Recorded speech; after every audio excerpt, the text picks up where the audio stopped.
Hi there, and welcome back to Haunting Veils, the channel where mystery and suspense come alive. Tonight, we step into the world of Agatha Christie's greatest detective, Hercule Poirot, in a brand new tale of art, obsession, and murder. This is the poisoned portrait of Hercule Poirot Mystery, a story where every glance hides a secret, every guest is a suspect, and one deadly sip changes everything. So sit back, let the shadows draw close, and prepare for intrigue. And before we dive in, make sure to subscribe so you never miss the next mystery waiting just beyond the veil. Chapter 1. The Unveiling. London, 1936. The city was restless that evening, caught between the fading glow of autumn and the chill that hinted at the winter to come. The streets of Mayfair gleamed slick with rain, reflecting the lamps in broken shards of light. Carriages and motor cars alike drew up before the Harrington Gallery, their passengers stepping out into the brilliance that spilled through the great arched windows. Inside, the air trembled with expectation. Crystal chandeliers cast their glow across marble floors and gilt-framed canvases. The wealthy, the titled, the curious, and the ambitious gathered shoulder to shoulder. Pearls and diamonds glittered against silk. Cigarette smoke curled in lazy spirals toward the painted ceiling. Conversations buzzed in low, excited tones, punctuated now and then by the dry laughter of those who lived too comfortably to care for anything deeply. It was the unveiling of the Portrait of Elise by Etienne Moreau, a painting that had disappeared 30 years ago under circumstances never explained. A painting that carried with it whispers of misfortune and of death. And because of that, perhaps because of that, it drew them all in like moths to a flame. At the edge of the throng stood Hercule Poirot, perfectly composed in his evening suit, his shoes shining, his gloves tucked neatly beneath his arm. His mustache, precise, symmetrical, immaculate, gave no hint of the keen and restless mind behind it. At his side, faithful as ever, was Captain Hastings, looking slightly overawed by the splendor of it all. "My word, Poirot," Hastings murmured, adjusting his bow tie as his eyes swept the gallery. "The whole of London seems to be here. I say, that must be Lady Ashworth over there. And isn't that Colonel Redgrave? What a collection of notables." Poirot inclined his head. "Mais oui, Hastings. The cream of society. Where the wealthy gather, so too gather envy, resentment, and ambition. One must watch such things closely." Hastings chuckled. "You don't mean to say you expect trouble at an art unveiling?" "Trouble, my friend," Poirot replied softly, "is never far when men value possession above peace. And this painting, it is no ordinary canvas. For some it is beauty, for others it is power, and for at least one person here tonight, it may be something more sinister still." Before Hastings could respond, a bell chimed. The crowd hushed instantly, their attention drawn to the dais at the far end of the hall. Upon it, shrouded in crimson velvet, stood the portrait. Sir Charles Harrington, the gallery's owner, a tall and commanding figure with silver at his temples, stepped forward. His voice carried clearly, seasoned with pride. "Ladies and gentlemen, tonight you bear witness to history. After 3 decades hidden from the world, I present to you a masterpiece by Etienne Moreau, a work whispered of in rumor, a work steeped in mystery. I give you the Portrait of Elise." With a practiced gesture, Sir Charles drew the cord. The crimson cloth fell. Gasps shivered through the hall. A murmur, sharp and almost fearful, followed. The woman on the canvas sat in a high-backed chair, her hands folded delicately in her lap. Her skin was pale, luminous, her lips curved in a smile both gentle and secretive. Dark hair coiled in soft waves about her face. But it was the eyes, those eyes, that held the room in thrall. painted with such uncanny realism. They seemed alive. They seemed to look at each guest in turn, watching, waiting. Lady Ashworth pressed a hand to her breast. Good heavens, it's as though she sees me. Colonel Redgrave grunted. Fine brushwork, I'll grant. But there's something unnatural about it. Makes the skin crawl. Hastings shifted uncomfortably. I could swear those eyes moved, Poirot. Extraordinary. Poirot said nothing. His gaze was fixed not on the woman's face, but on a detail in the lower corner of the painting. There, almost obscured by the shadows, was a small golden chalice, tipped as if spilling. A curious inclusion. He tucked the observation away, one of many little mysteries that filled the air. From somewhere nearby, a low voice muttered. Poirot turned slightly and saw Monsieur Lefebvre, a Parisian art dealer, his face pale, his hand trembling against his glass. This painting, Lefebvre whispered to no one in particular. It should have remained lost. Not far off, Lady Horbury leaned close to her companion, her perfume cloying in the air. They say the girl in the portrait died young. Poisoned, some say, and that every owner of the painting met misfortune soon after. A silly story, of course, but still, her words trailed away into the rustle of silk.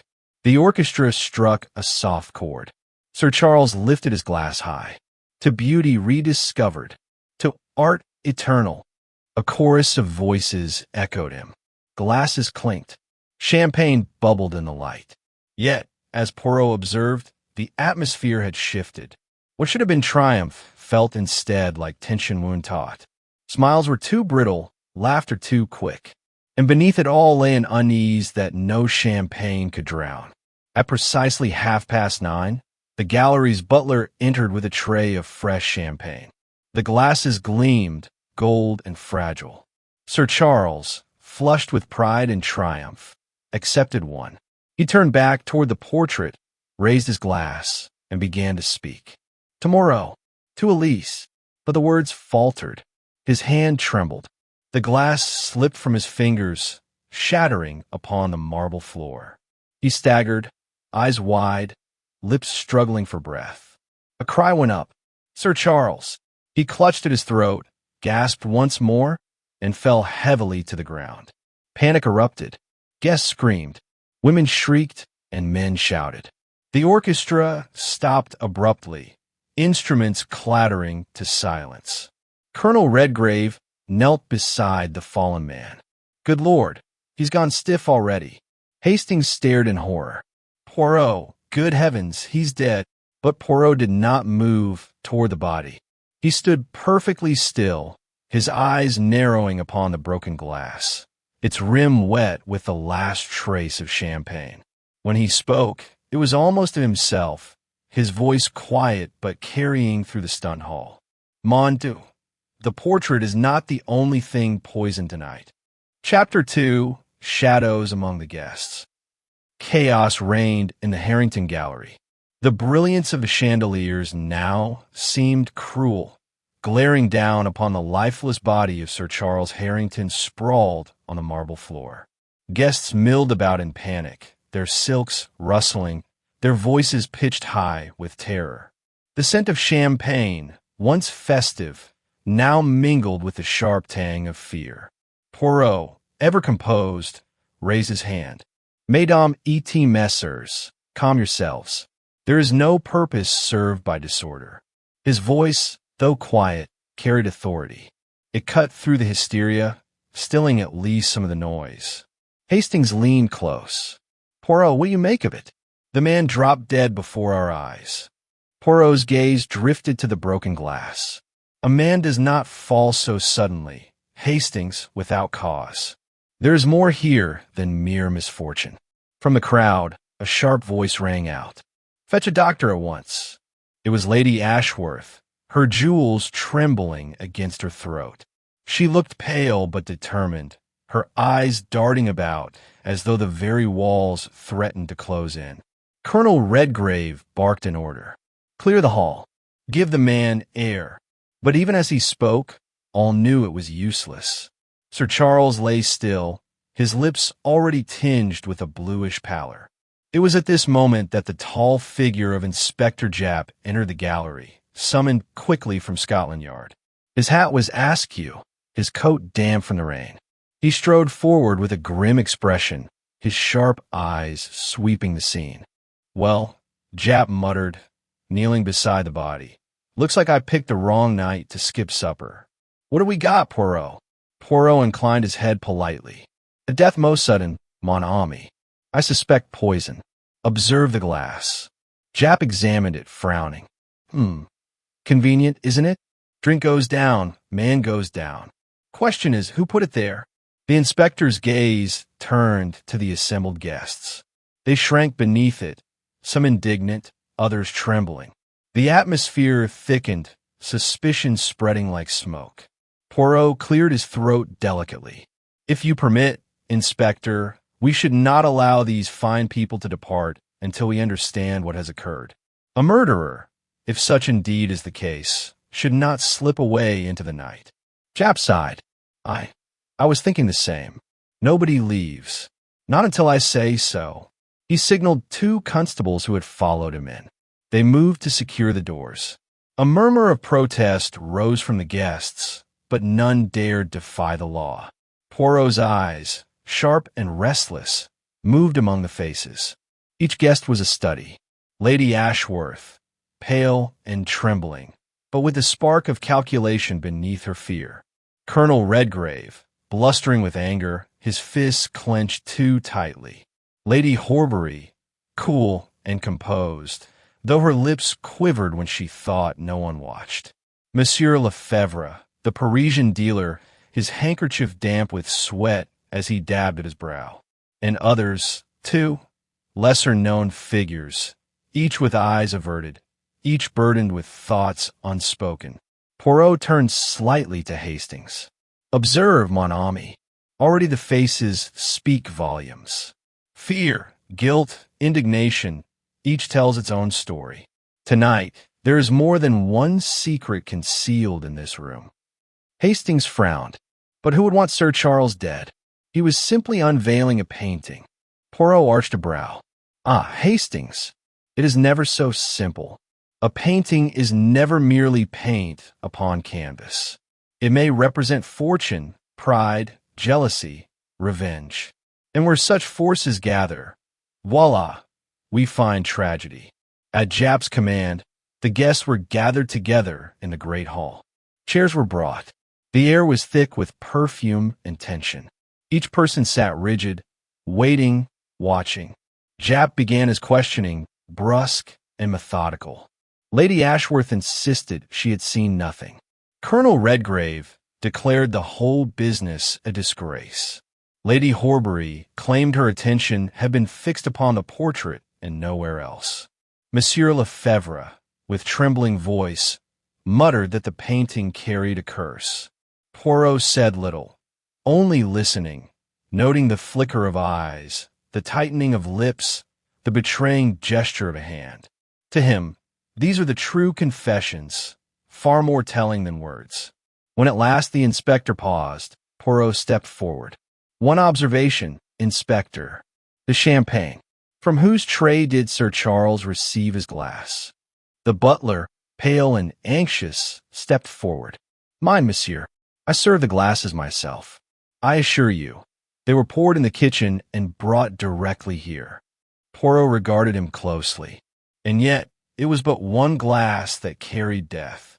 "Curieux, n'est-ce pas?" The butler stammered, eyes darting nervously. Japp frowned. "We'll be having a word with you later, my lad." The guests shifted uneasily. The portrait loomed above them, silent, watchful. Its painted eyes seemed almost to mock their distress. Poirot clasped his hands behind his back. "Mes amis, laissez bien clair. Sir Charles Harrington did not die by chance. He was murdered, and I tell you this, his killer sits among us still."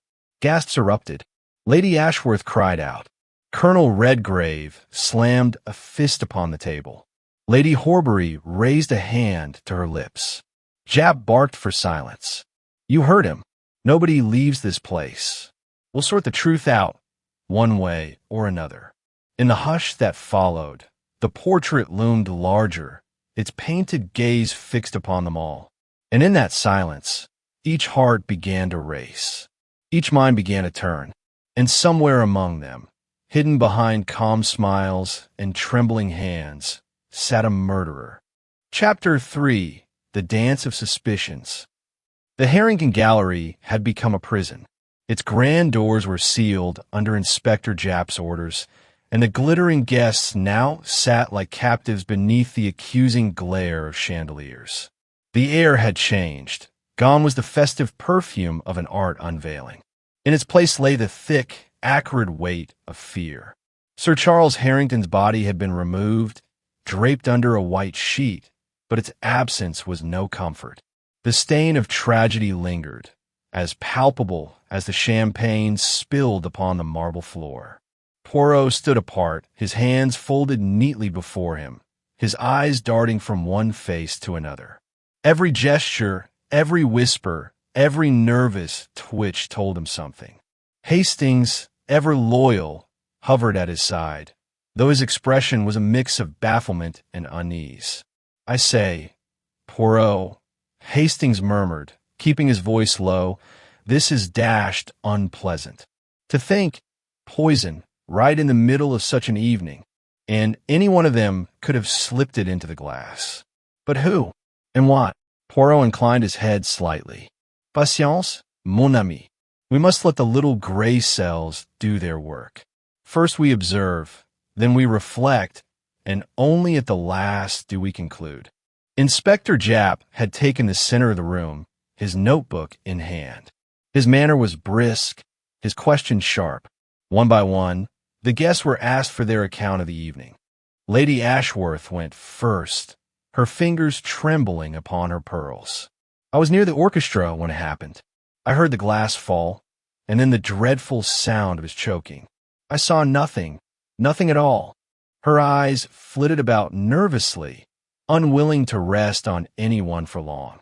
Colonel Redgrave's testimony was gruffer. "I was speaking with Harrington only moments before. He seemed in fine spirits. Then, next I know, he's on the ground. Damnable business.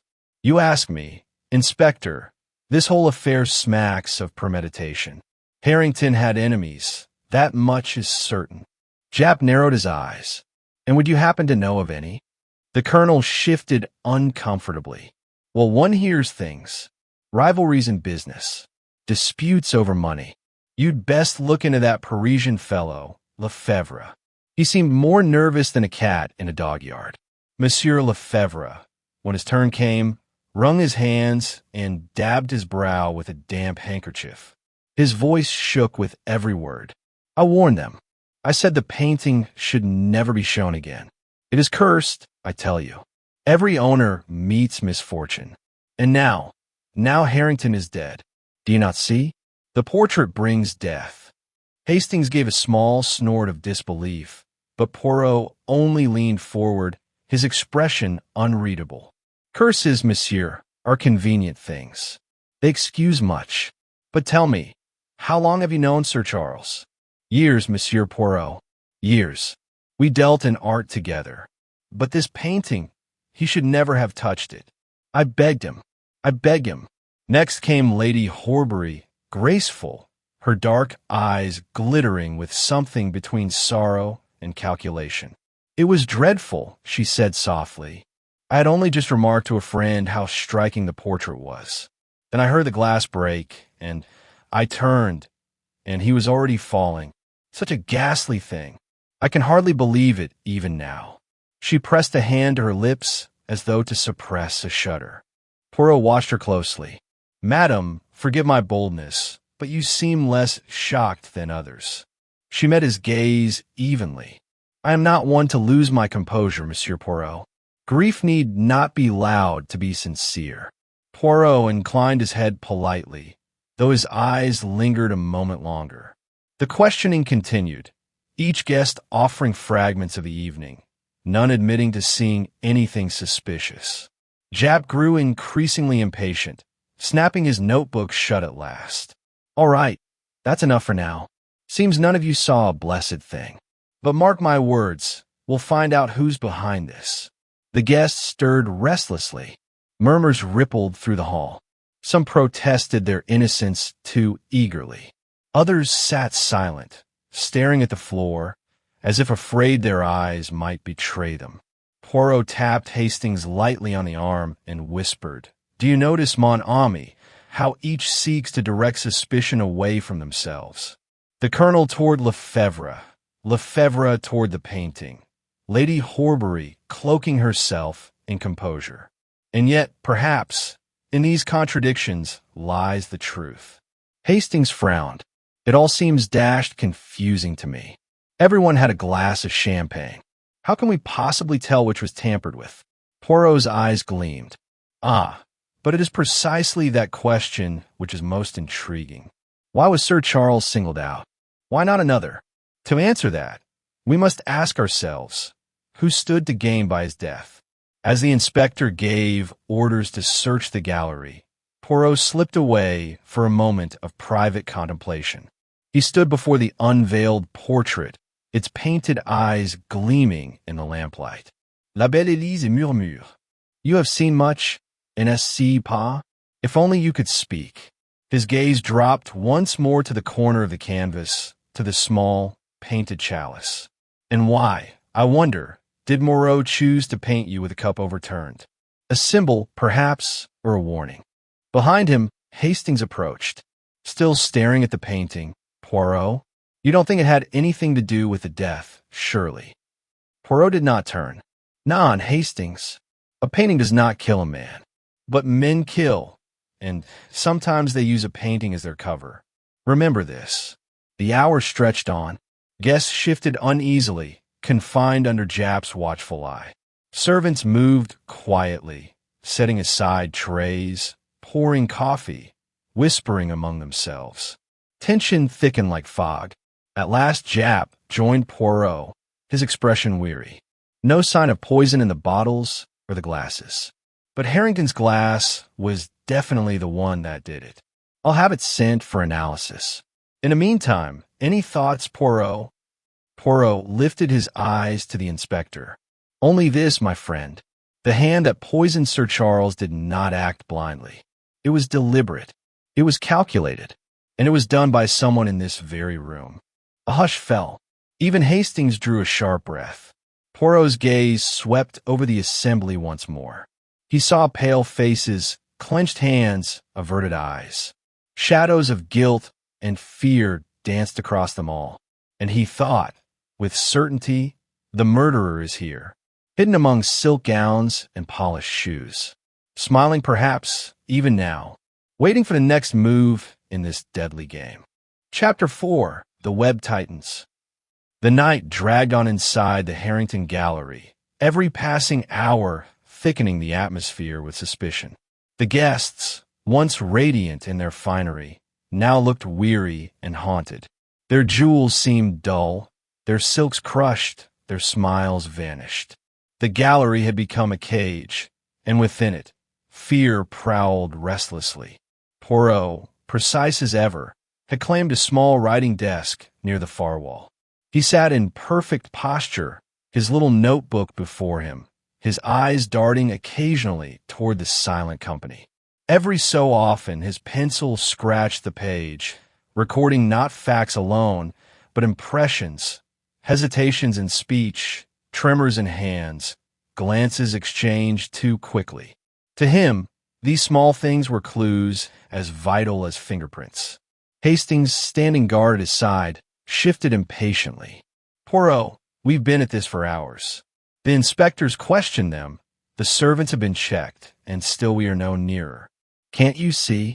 The poor fellow must have been the victim of some unlucky chance." Poirot lifted his gaze, his mustache bristling in quiet disapproval. "Chance, Hastings? Non. Murder is never chance. It is intention, it is design, it is the act of a will. Do not let fatigue cloud your little gray cells." Inspector Japp, weary but dogged, approached with a file in hand. "Well, I've had the preliminary word from the lab. They found traces of digitalis in the dregs of Harrington's glass. A neat little dose. Someone knew what they were doing. Poirot's eyes narrowed. Digitalis. A poison that mimics the heart's own weakness. Subtle, deadly, and very easily concealed. He tapped his chin thoughtfully. It tells us much, Inspector. The murderer is not a novice in such matters. The inspector nodded grimly. Aye, but knowing that doesn't tell me who slipped it into his drink. The butler swears the tray was untouched between the kitchen and the hall. Swears, yes, Poirot murmured. But the truth? That we must uncover. The questioning resumed, this time more pointed, more insistent. Japp moved with blunt force, hammering questions upon the suspects, while Poirot preferred silence, watching for the tremor behind the words. Lady Ashworth fidgeted constantly with her pearls, twisting them round and round her fingers until the string seemed on the verge of breaking. She protested her innocence with such fervor that it rang almost like rehearsal. I adored Sir Charles. Why would I wish him harm? I barely spoke with him all evening. Yet her eyes darted often toward Lady Horbury, as though daring her to speak. Colonel Redgrave was belligerent. I tell you, this is nonsense. Harrington's death was a tragedy, but keeping us pinned here like criminals is outrageous. I've served my country, Inspector. I demand to be released at once. His fists clenched upon the armrests, his ruddy face mottled with anger. But Poirot noted the tremor in his left hand, a soldier's hand, but shaking as though under strain. Lady Horbury, by contrast, was calm, too calm. Her hands rested motionless in her lap, her eyes fixed steadily upon Poirot. You may question me as you like. I have nothing to hide. Sir Charles's death is tragic, yes, but it has nothing to do with me. Her voice was low, controlled. Yet Poirot saw her knuckles whiten when Hastings mentioned the champagne. Monsieur Lefebvre was near collapse. He paced, he sweated, he whispered half-prayers under his breath. The painting is evil. Do you not understand? It has always brought death. Harrington is only the latest. You must burn it, destroy it, before it claims another. His words carried the desperation of belief, but also the desperation of one with something to conceal. Poirot listened, observed, reflected. His notebook filled steadily with short phrases, question marks, arrows linking names. Hastings craned his neck to peek, but the cryptic scribbles meant nothing to him. When the hour struck midnight, Poirot requested something unusual. He rose, straightened his cuffs, and announced, Mesdames et Messieurs, I must ask you to do something curious. I wish each of you to walk once around the gallery, pausing before the portrait of Elise. Look upon it, and then return to your seat. Nothing more. The guests exchanged uneasy glances, but under Japp's stern eye, they complied. One by one they rose, circled the room, halted before the portrait's mysterious figure, and returned. Lady Ashworth crossed herself quickly before the painting, her lips moving in silent prayer. Colonel Redgrave stared defiantly, as though challenging the canvas to speak. Lady Horbury allowed her eyes to linger only a moment before looking away, her expression tight. Monsieur Lefebvre trembled visibly, whispering, Cursed, cursed, before scurrying back. Hastings leaned in, puzzled. I say, Poirot, what on earth was the purpose of that? Poirot smiled faintly. To see, my friend, how the guilty meet the gaze of the dead. Japp muttered, Well, that's all very well, but it doesn't give me a name. Non, Inspector. Poirot replied softly, Not yet, but it tells me whose soul trembles most. Later, when the gallery had fallen into a heavy silence, Poirot requested a word with Hastings in private. They moved into a side chamber where the moonlight slanted through tall windows. Hastings, you ask who benefits from Harrington's death. Let us consider. He was a man of means, of influence, of connections. With his death, his fortune and the painting pass in his certain hands. Who inherits? His niece, I believe, Hastings replied after some thought. Miss Diana Harrington. But she isn't even here tonight. She's abroad. Poirot's eyes glimmered. Just so. That is most curious, is it not? That the person who stands to gain the most is not present. He tapped his chin. Therefore, we must ask, did another kill on her behalf? Or is there another motive buried deeper? They returned to the hall, where the guests stirred uneasily under the weight of confinement. Poirot stood before them, his silhouette sharp against the gleaming canvas of the portrait. Mess Amos, he said softly, I begin to see the pattern. The threads are delicate, yes, but they begin to weave together. Tonight we are in the presence of deceit. Lies have been spoken, truths concealed. But the murderer, though clever, has left behind the faintest trace. And that trace will lead us, inexorably, to justice. A murmur ran through the assembly, half fear, half defiance. Poirot raised his hand. I will say no more for now. But know this, before dawn breaks, the truth will be revealed. And the one who poisoned Sir Charles will have nowhere left to hide. His words hung in the air like a final toll of the bell. Guests shifted uncomfortably, unable to meet his eyes.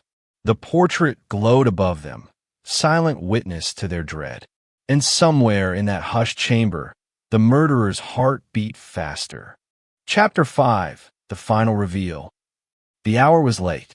Outside, the London streets lay quiet, drenched in rain, while inside the Harrington Gallery the air pulsed with unspoken dread. No guest had been permitted to leave. Fatigue and fear had drained their elegance, leaving pale faces and restless eyes. The portrait of Elise loomed above them still, its gaze unchanging, as though mocking the living for their weakness. Poirot stood at the center of the hall, small and immaculate, his hands folded neatly before him. For hours he had listened, observed, weighed every word, every gesture. Now at last his little gray cells had spoken. Mesdames et messieurs, he began, his voice calm but commanding. The time has come to lift the veil. The truth, which has hidden among us all evening, must be revealed. And I will show you now who it was that poisoned Sir Charles Harrington. The room stirred like a hive disturbed. Lady Ashworth clutched her pearls. Colonel Redgrave growled under his breath. Lady Horbury arched one perfect brow, and Monsieur Lefebvre dabbed at his forehead with a trembling handkerchief. Poirot raised a finger. First, let us consider the poison itself. Digitalis, not a substance one finds by chance. It requires knowledge of medicine, or knowledge of those who deal in such things. Therefore, our murderer is not a fool, but one accustomed to calculation. He paced slowly, his patent leather shoes tapping against the marble. Next the glass. Out of many, only one was tampered with. Why? Because it was meant only for Sir Charles. The poison was not scattered blindly. It was directed, which tells us again, this was no accident, but a murder planned with care. His eyes fell upon Lady Ashworth. You, madam, protested too much. You spoke often of your ignorance, yet your fear was greater than most. Why? Because you knew that suspicion might fall upon you. Lady Ashworth gasped. How dare you? I have done nothing wrong. Poirot inclined his head. Precisely, madam. You are innocent, but you feared your own secrets would be exposed in the course of this inquiry. That is why you trembled. He turned now to Colonel Redgrave. And you, Colonel, you thundered, you blustered, you demanded to be released.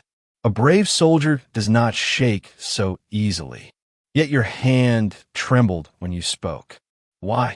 Because you have debts, mon Colonel. Heavy debts. You hoped Sir Charles might rescue you. And now he cannot. That is your sorrow. But it is not you who killed him. Redgrave flushed crimson, opening his mouth to retort, but Poirot had already moved on. Lady Horbury, he said softly, you are composed, very composed. Too composed. A woman who feels nothing in the face of sudden death is suspicious indeed. And yet, you are guilty only of vanity. You desired the painting for yourself, perhaps, but you did not take a man's life to obtain it. Her lips tightened. but she did not answer. Poirot wheeled suddenly upon Monsieur Lefebvre. And you, monsieur, you spoke of curses, of doom, of evil. You sought to persuade us that the painting itself was to blame. A clever trick, non? To plant in our minds the thought that no human hand was responsible. But I saw through it. Your fear was not of a curse. It was of discovery. Lefebvre's handkerchief slipped from his fingers. His lips trembled. It is not true. You cannot prove. Poirot lifted his hand for silence. His eyes blazed. Sir Charles intended to sell the portrait, but you, Monsieur Lefebvre, had falsified documents in your dealings with him. If the sale went forward, your fraud would have been exposed. You faced ruin, financial ruin, social ruin, prison perhaps. And so you acted. You procured digitalis. You waited for your moment. And when the champagne was served, you slipped the poison into the glass mint for Harrington. You alone had the opportunity, for as dealer and expert you hovered near the man and the painting both. That is why your hand shakes still. Gasps filled the hall. Lady Ashworth cried out. Colonel Redgrave swore. Lady Horbury smiled thinly. Japp stepped forward, his jaw set. By heaven, Poirot, if that's true. It is true, Inspector, Poirot said firmly. For when I examined Monsieur Lefebvre's handkerchief earlier, I noted the faintest stain, a bitter residue, consistent with digitalis powder. He wiped his fingers after the deed, thinking it would go unnoticed. But Poirot notices everything.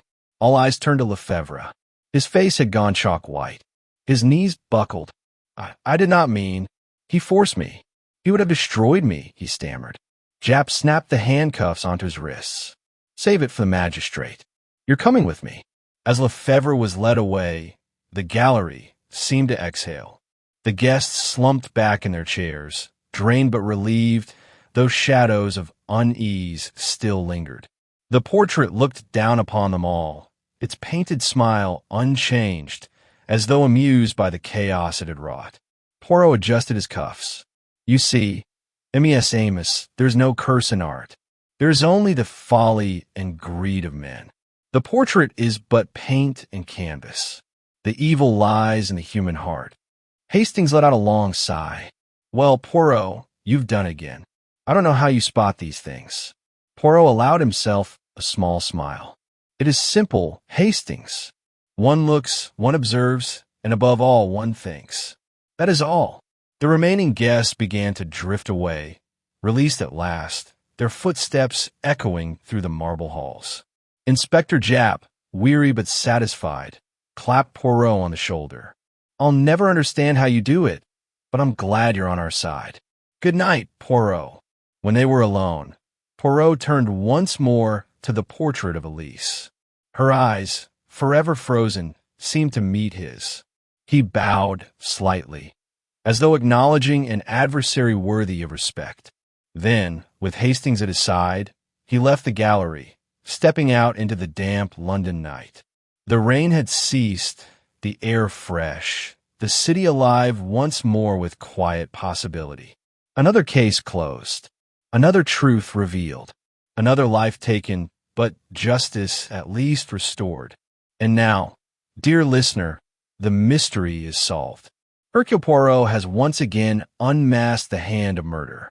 But there are always more secrets waiting, more puzzles hidden in shadows, more crimes demanding to be unveiled. If you enjoyed this tale of intrigue and suspense, be sure to stay with us for the next mystery. Subscribe so you never miss the next case, the next twist, the next moment when Poirot's little gray cells shine light upon the darkest of secrets. Until then, keep your eyes sharp, your thoughts keen, and beware. For in every crowd, in every gathering, there may be a secret waiting to be revealed. Take care, mes amis, and goodbye for now.